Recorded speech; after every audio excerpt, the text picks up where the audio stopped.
허접한 매파다. 이 여권에서는 이런 비난도 볼턴을 향해서 나왔습니다.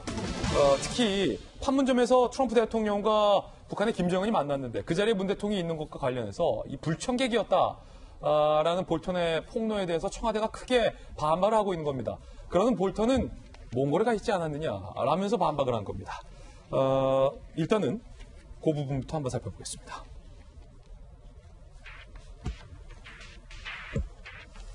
볼턴이 계속해서 회고록 속에서 폭로하는 내용부터 한번 다뤄볼게요. 문재인 대통령의 집요한 권유, 트럼프의 완전한 외면. 어디까지나 볼턴의 개인 견해라는 것 다시 한번 말씀드립니다.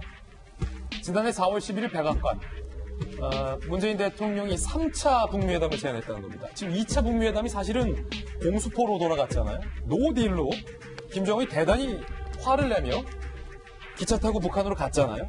그 이후에 문재인 대통령이 세 번째 다시 한번 만나보자. 하노이 회담 결렬은 괜찮다. 3차 북미회담은 세계의 정상회담이 될 수 있는 극적 장면을 원한다. 판문점이다. 미 해군 함정에서 만나는 게 어떠냐. 라는 구체적인 장소까지 굉장히 독특하죠.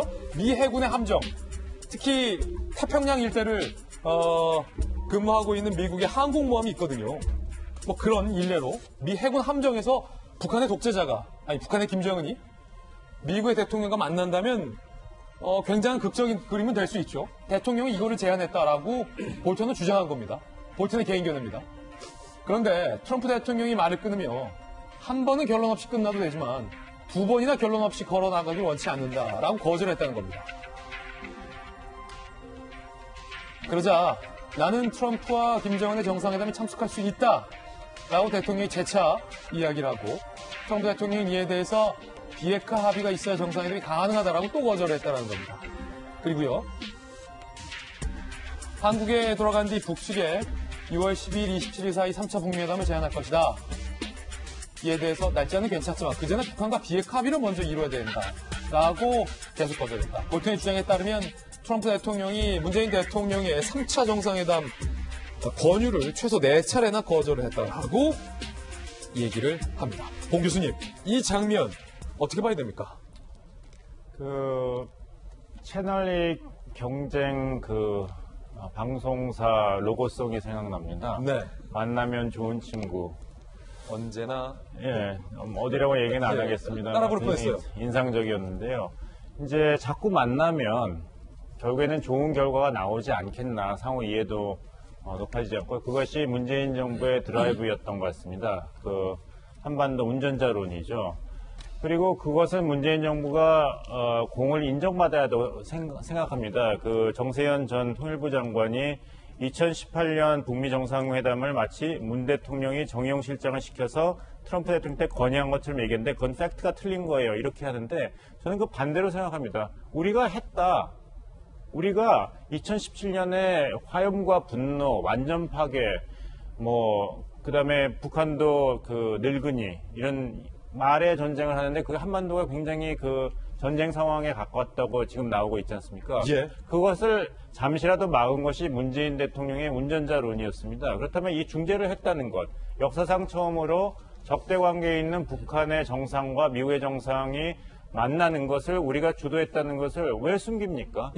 오히려 더 내세우고 우리가 그렇게 중재를 했다 이렇게 얘기하는 게 맞는데 문제는 이것을 보면은 하노이 회담에서 트럼프 대통령이 나중에 기자회견을 합니다. 거기 나오면 기자가 질문하는데 김정은 위원장이 어떤 비핵화를 추진하는지 의지가 있는지를 확인할 수 있었냐 하니까 이번에 확인했다 이렇게 얘기했습니다. 예. 그래서 하노이 회담에서 노딜이 나쁜 합의보다는 낫다 그러고 걸어 나간 것이죠. 그러니까 트럼프 대통령이 아무리 사진 찍는 것을 좋아한다 하더라도 존 볼턴이 회고록에서 이야기하듯이 그것만으로는 나쁜 합의를 가지고 가면 국내 정치적으로 타격이 너무 크기 때문에 한 번은 결론 없이 끝나도 되지만 미국에서도 평이 좋았죠. 나쁜 합의를 하는 것보다 낫다고. 두 번이나 결론 없이 그냥 만나기만 한다면 무슨 소용이 있는가. 북한이 비핵화의 로드맵을 가지고 와야지 내가 만나겠다. 이런 입장을 고수했습니다. 그러니까 만나면 좋아질 수도 있지만 그래도 계속 만나는데 아무 성과 없이 쳇바퀴를 돌면은 오히려 관계는 더 안 좋아지고 불신은 더 쌓이는 것이죠. 그렇다면 볼턴의 폭로가 사실인지 여부는 따져봐야겠지만 볼턴의 폭로로 야기된 논란은 있습니다. 즉, 3명의 정상이 등장을 하는데 과연 이 세 정상 중에서 북한이 정말로 진정으로 비핵화를 할 의지가 있는가와 관련해서 과연 얼마만큼의 진정성을 갖고 얼마만큼의 믿음을 갖고 했느냐와의 논란인 겁니다. 쉽게 말하면 정말로 북한이 비핵화를 할 것이라고 믿었는지 아니면 지나치게 낙관을 했는지에 대한 논란으로 이어지는 건데 이재명 부장, 이 대화를 보면 물론 뭐 사실 여부는 따져봐야겠지만 이미 2차 북미 회담에서 김정은의 비핵화 의지가 없다라는 것을 판단한 트럼프 대통령이 결렬을 선언했잖아요. 그런데도 불구하고 우리 측의 문재인 대통령은 트럼프 대통령에게 그래도 계속 만나자. 미국의 해군 함정에서도 만나자라고 얘기한 건데 지금 논란 양측 의견이 있는 것 같아요. 이게 그래도 계속 만나다 보면 비핵화가 되지 않겠느냐라는 것으로 긍정적으로 봐야 할지 아니면 북한의 비핵화 의지가 없는 것을 알면서도 왜 이렇게 계속해서 장밋빛 희망에 취해 있었는 건지라는 비판이 지금 양쪽에서 제기되고 그렇죠. 있어요. 지금 하노이 노딜 과정도 지금 존 볼턴이 회고록에서 자세히 지금 설명하고 있는데 그러니까 여러 안을 미국에서 제시를 했다는 겁니다. 그러니까 첫 번째는 뭐 비건 아니라고 하는데 자, 북한이 최소한 비핵화 로드맵만 제시하더라도 어느 정도 제재 해제 같은 보상을 줘야 된다 이런 안도 있었고 그다음에 빅딜 아니라고 그래서 그러니까 핵시설 전체를 다 신고를 하면 그러니까 어떤 핵시설이 있다 그리고 그것의 폐기 계획 같은 걸 밝히면 대북제를 또 해제하겠다 이런 빅딜안도 있었다 그러고 그것도 안 된다면 자, 뭐 다른 스몰들도 여러 가지 안을 제안했다는 겁니다. 그런데도 불구하고 김정은 위원장은 딱 하나 영변 핵시설 폐기할 테니 대북제를 다 해제해다오 이거 하나만을 줄기차게 주장하다가 결국은 노딜됐다는 거거든요.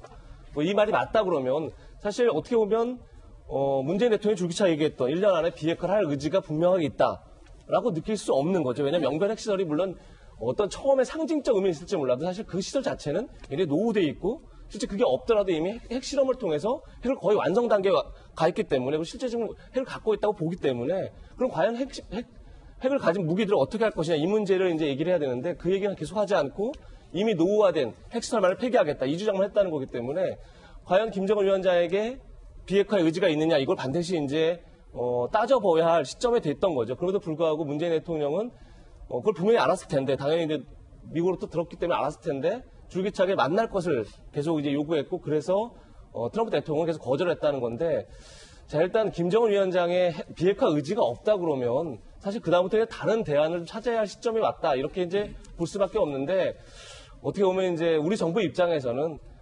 일단은 김정은 위원장의 비핵화 의지를 어떻게 보면 계속 미국한테 설득할 수밖에 없는 그런 처지는 또 이해할 수 있는 대목이 있으나 좀 그런 점에서는 전략적인 접근은 좀 아니지 않았나. 예. 그러면서 그렇기 때문에 낙관적으로 너무 중재에만 신경을 썼다 이제 이런 얘기가 지적이 나오는 거죠. 그렇군요.